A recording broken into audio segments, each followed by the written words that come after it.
Our topic in this video is understanding and managing peptic ulcer, a pharmacological and clinical perspective. Introducing our group members, Halimatul Azima, Muhammad Zamir Rahman, Nur Amalina, and Siti Alina Maisara. Hi, I'm Muhammad Zamir Rahman, and in this video we'll be talking about peptic ulcer. I'll start with the introduction.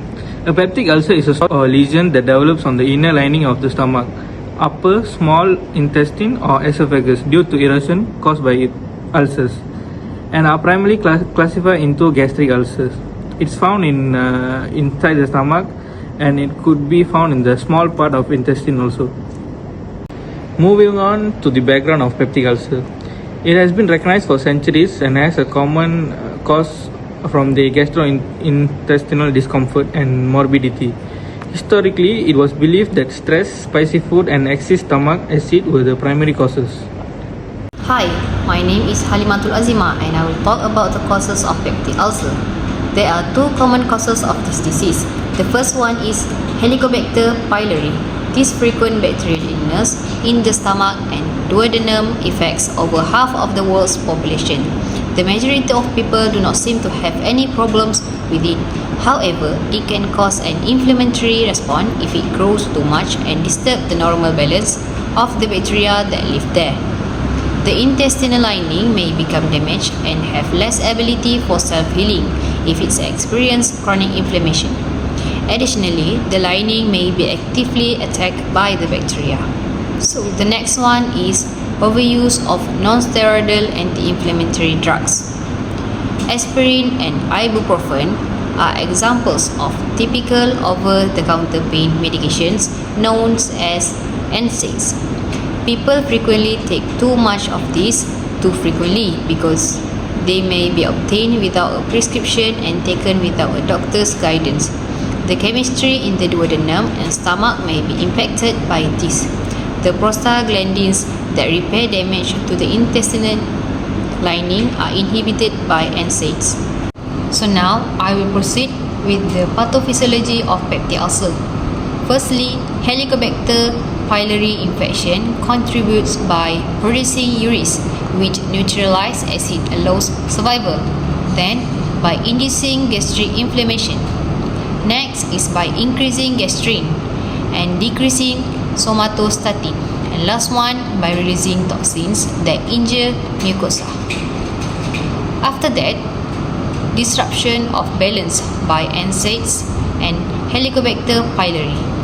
This leads to reduced mucus or bicarbonate, impaired blood flow and damaged epithelium. Last but not least, acid and pepsin penetrate mucosa. This causes back diffusion of hydrogen ions into epithelial cell.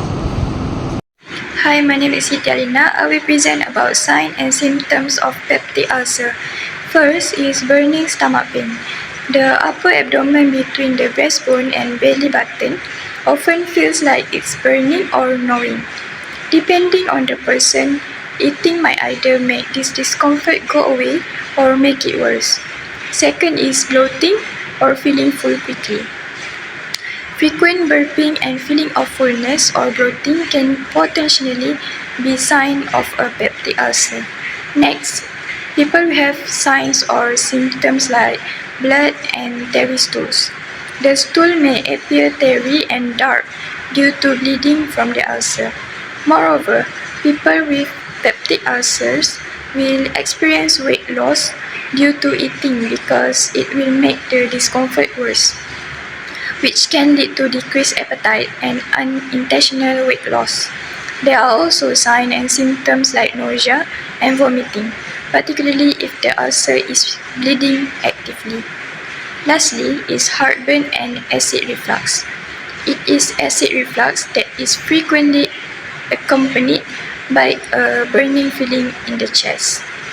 So this is how we can diagnose a peptic ulcer. The first option is we can undergo endoscopy, or also known as esophagogastroduodenoscopy (EGD).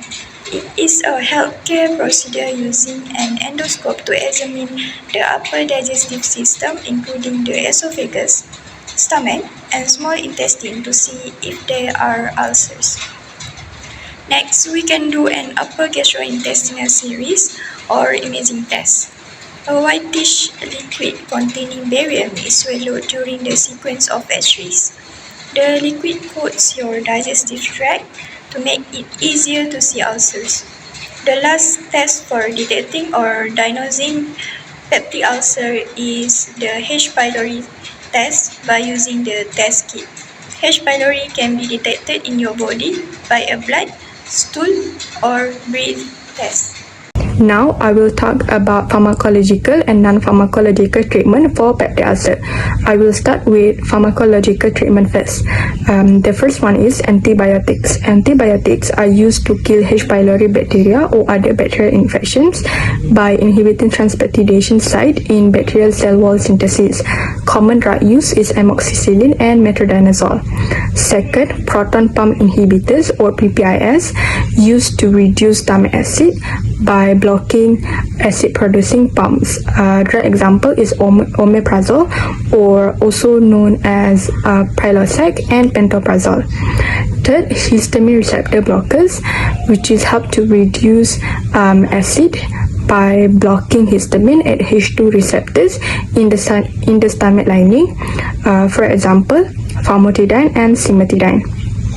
Fourth, cytoprotective agents, which is to protect our stomach lining and boost mucus production.